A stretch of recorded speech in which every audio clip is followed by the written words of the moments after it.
गुरुदेव, मैं 23 वर्ष की हूँ और मुझे एक ऐसे व्यक्ति के ऊपर क्रश है जो मुझसे 30 साल बड़ा है। मुझे समझ नहीं आ रहा कि ये कोई मानसिक उलझन है या सिर्फ एक भावनात्मक अनुभव। कृपया मेरा ना ना, ये मार्गदर्शन। सिर्फ एक उलझन है। मन ऐसे फंस गया है, इसमें आगे बढ़ने से कोई फायदा नहीं। थोड़ा जाग के देखो, ये सब मोह है।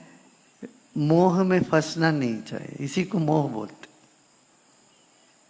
मैं ऐसे ही हम जानते थे, ये एक बहुत ख्यात वैज्ञानिक है।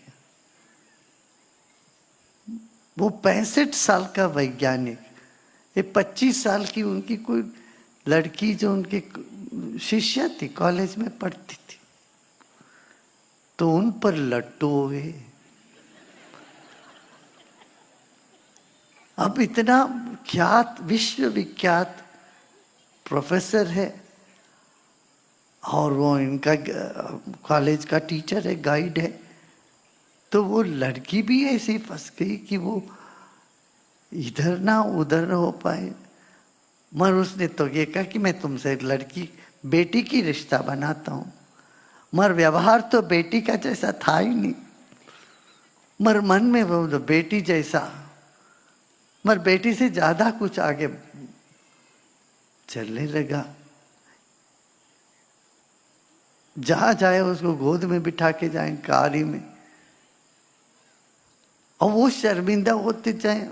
अब उसको पीड़ा होती रही। वो बोले नहीं, मेरे गोद में बैठो तुम, गाड़ी में। ये सब मोह है, मोह माया है। इससे आदमी धस जाता है। और इतने बड़े प्रोफेसर, उनकी पत्नी आके रोए, हमारे पास आके रोती थी उन दिनों में कि मैं 80 की दशक की बात कह रहा हूँ, 82, 83, 84 की बात। उसकी पत्नी रोई, देखिए ऐसे करते। अब वो इतना ज्ञानी है, उसको कौन समझाने जाएगा? समझ, ये बड़ी दिक्कत है। इसी को माया, मोह माया कहते हैं। इस तरह से मोह माया में पड़ जाते हैं लोग, फिर उससे दुख ही दुख मिलता है। और परिवार दुखी है, उनके परिवार दुखी है, वो भी दोनों दुखी है। इस तरह से करके उसका एक ऐसा अंत हुआ। इस तरह से लड़की भी झूठे झान करके भागी।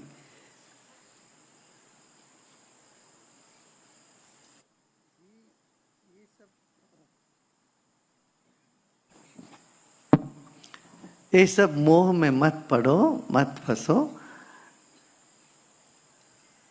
गीता की बात सुनो, उसमें गीता ने, भगवान ने क्या क्या, जिसमें जो भी सुंदरता है वो मैं ही हूं। किसी में बल है तो वो मैं हूं। किसी में कोई अच्छी चीज है, गुण है, वो सिर्फ गुण को देखो, वो समझो ये तो मैं हूं। इस तरह से भगवान ने उसको सब तरह से सभी गुणों को अपना ले लिया, और जो गुणी है, वस्तु है, व्यक्ति है, उसको दरकिनारे कर दो। ठीक है? जो तुम्हें किसी का गुण पसंद है, और क्या पसंद है, उसमें कुछ गुण होगा, कुछ प्रतिभा होगी। वो प्रतिभा सब ईश्वर की प्रतिभा, ये समझो। ठीक है ना? अब अमला जी 2-4 गीता हिंदी में लिखी, वो सुना देगी भी तो।